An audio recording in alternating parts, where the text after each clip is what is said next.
same like my book. What you are saying now, that when the good news is given to Mary, the mother of Jesus, in the Holy Quran, she says, قَالَتْ رَبِّ أَنَّ يَكُونُ لِي وَلَدٌ وَلَمْ يَمْسَسْنِي بَشَرٌ. She said, oh my Lord, how can I have a child when no man has touched me? Which means physically, sexually. No man has touched me. So the angel says, قَالَ كَذَلِكَ اللَّهُ يَخْلُقُ مَا يَشَاءُ. Even so, Allah creates what He wills. إِذَا قَضَى أَمْرًا فَإِنَّمَا يَقُولُ لَهُ كُن فَيَكُونُ. Whenever He decrees a matter, He merely says to it, be, and He wills it and the thing comes into being. So the Reverend says, man, this is the same as my book. I said, yes, on the face of it, it's the same.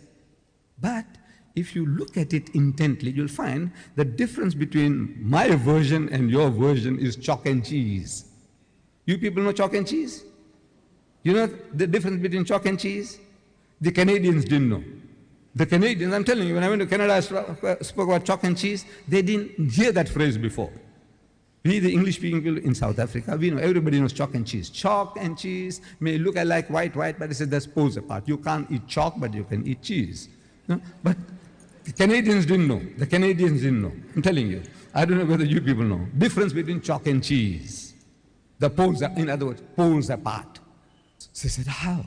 I said, you know, in the Holy Bible, in the Gospel of St. Luke, we are told when this good news was given to Mary, the mother of Jesus, about the birth of the Holy Son, she says, how can this thing be when I know not a man? In the biblical language, know means sex. No to know means knowing sexually. Not she doesn't know a man. She knows her uncle, her fathers, her neighbors. Surely she knows other men. But no. No in the biblical language means sex. In the Quran it says, no man has touched me. Again, it means not touched me, means had sex. Both the Quran and the Bible are saying the same thing. The replies to them are revealing. In the Holy Bible, the answer to Mary's protest was that the Holy Ghost will come upon thee. I'm reading the Bible to you. Luke. The Holy Ghost will come upon thee, and the power of the Most High will overshadow thee. Now that gives you a mental picture. The Holy Ghost is a person. That's what the Christians say. The Father is a person, the Son is a person, and the Holy Ghost is a person, but they are not three persons, but one person. I don't know whether you heard that expression before. But He's a person. This Holy Ghost will come on Mary. How? See, it gives you in your mind. It makes you think, how? Like a man and a woman, like a bull on the cow. How? The Almighty will overshadow her. How? No, it gives you a mental picture. So I'm suggesting that it gives you a mental picture. You know, how the Holy Ghost will come on her. We know it's a miracle. We agree it's a miracle. But the language that you're using, the language is down-to-earth language. The Quran says, وَإِذَا قَضَى أَمْرًا فَإِنَّمَا يَقُولُ لَهُ كُن فَيَكُونُ. For God to create Jesus without a human father, say kun, He says be, and it is. For Him, it's just to will it, and He comes into being. So I'm asking the Reverend, I said, now between these two versions, we are both trying to say the same thing. We are both trying to give the same message, that He was born miraculously. There's no doubt about that. But I said, which version would you prefer to give to your daughter? The Quranic version or the biblical version? We are both trying to say the same thing. He said, he bowed his head down in shame, and he said he would prefer to give the Quranic version. This is Reverend Dunkers, the head of the Bible Society in Johannesburg.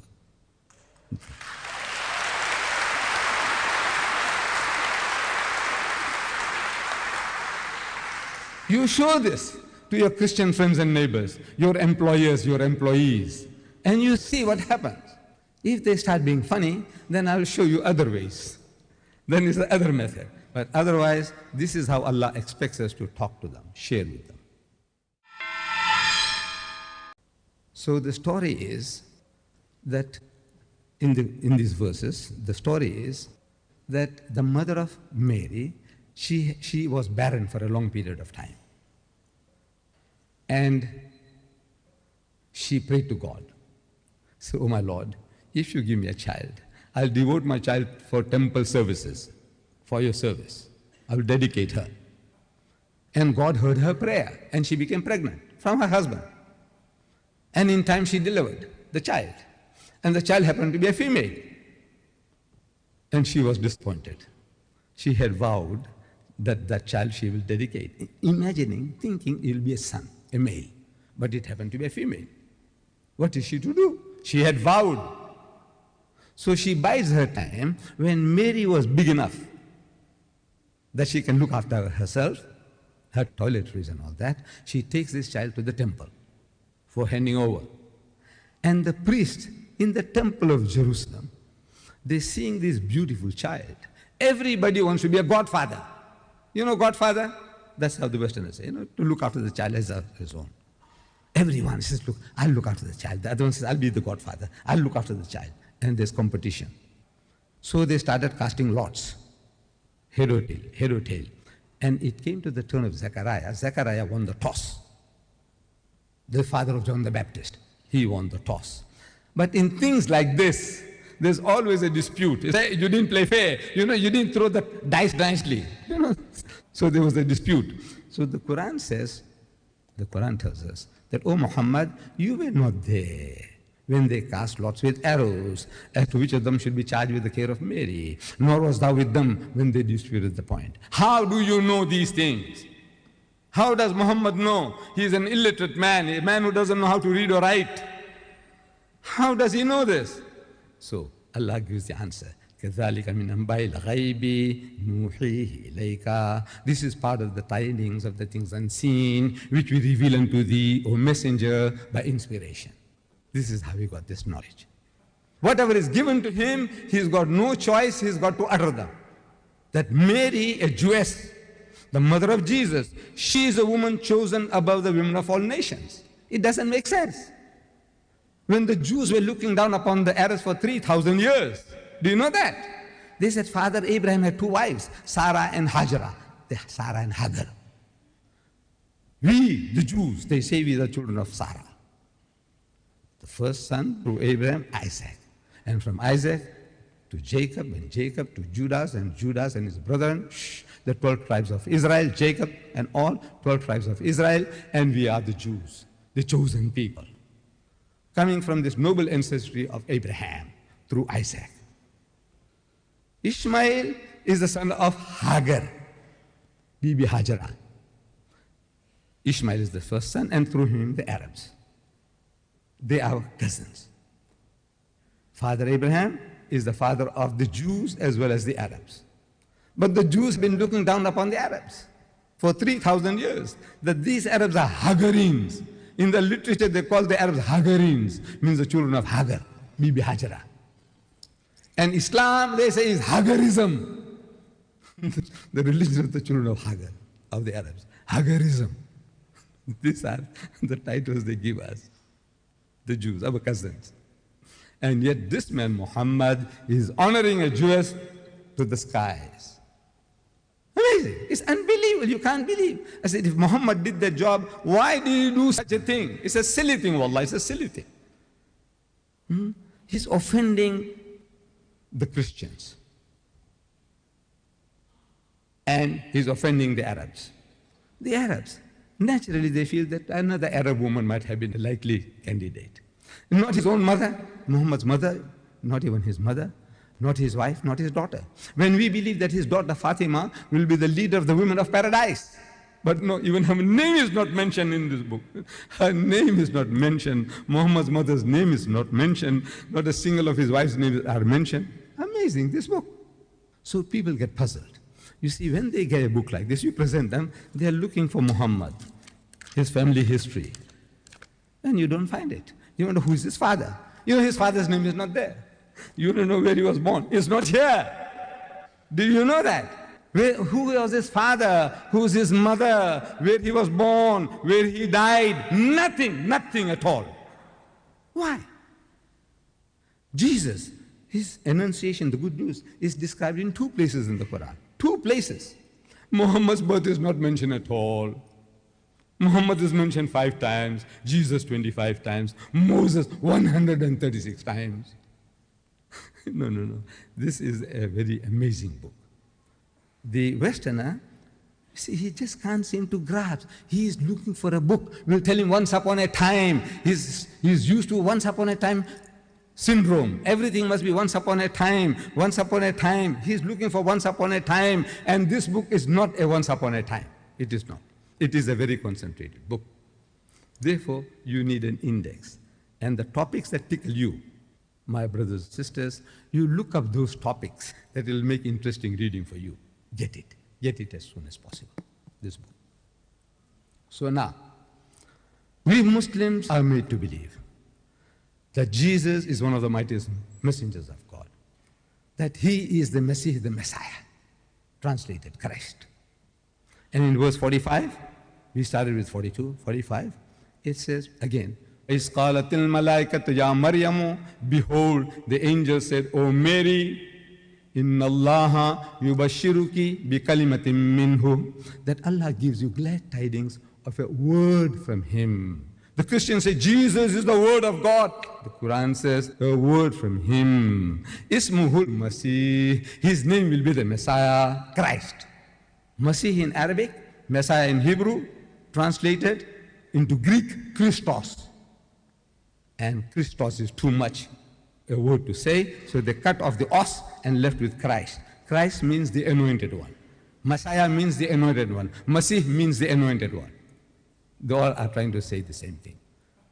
Ismuhul Masih, who Isa ibn Maryama, Jesus the son of Mary, wajihan fid dunya wal akhirah, held in honor in this world and in the hereafter. Wa minal mukarrabin, and of the company of those nearest to God. The Christian says, Jesus is sitting on the right hand of God. The Quran says he's in the company of those nearest to God.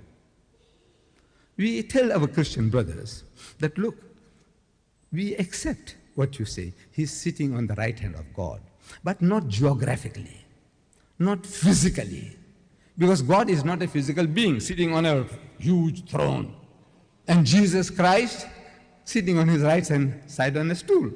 No, to me it makes no sense. This Almighty who permeates the whole universe, beside him a little flea, a termite, what is it, an atom, and what can I describe? A small piece of bacteria, on a tool. Does it make, what honor is this? No. We Eastern people, when we speak about the right hand, we mean a place of honor. My right hand man is not necessarily sitting on my right-hand side. He can be sitting on my left-hand side. He can be sitting behind me. He can be in front of me. My right-hand man. Anything I want to discuss, I have a problem, I want to consult, I consult my right-hand man. But my right-hand man will be sitting on my left-hand side. No. This is the figure of speech to say a person occupies a very important position in my estimation. That's what it means right now. So we say right hand, yes, sitting on the right hand of God, not physically, not geographically, but in status. He doesn't have to sit on the right hand side. So now these are difference of seeing at the same thing through different light. You don't have to accept our interpretation. They don't have to. But you say, now look, this sounds more reasonable to say that he occupies a very, very important position. And وَيُكَلِّمُ النَّاسَ, he will speak to the people, fil mahdi wa kahlan, in childhood and in maturity, wa min as-salihin, and he shall be of the company of the righteous. This is Jesus. He will speak in childhood and in maturity, and he will be in the company of the righteous. This is again confirmed in the Quran. The statement is made in chapter 3. In chapter 19, it's being confirmed that he spoke to the people as an infant in his mother's arms. The very first miracle of Jesus in the Holy Bible. You find that in the Gospel of St. John, chapter 2, that Jesus and his disciples and his mother were invited at the marriage feast at Cana. Cana is the name of the place. Marriage feast at Cana. The very first miracle of Jesus, according to the Holy Bible. He is invited at the marriage feast at Cana, and the people run short of wine. So his mother comes to him, John chapter 2, I'm reading to you. His mother comes to him and says, son, look, these people have run short of wine. I know in the back of our minds, I know you got mysterious powers, You can help them to solve the problem. This is the plea made by his mother. And Jesus responds. He says, woman, woman, what have I to do with thee? Woman, what have I to do with thee? My time is not yet. Now, if you don't want to do a job, man, there's a nicer way of telling your mother, says, Ma, look, I'm tired, leave me out. You don't have to address your mother as woman. That's the word is used for a prostitute.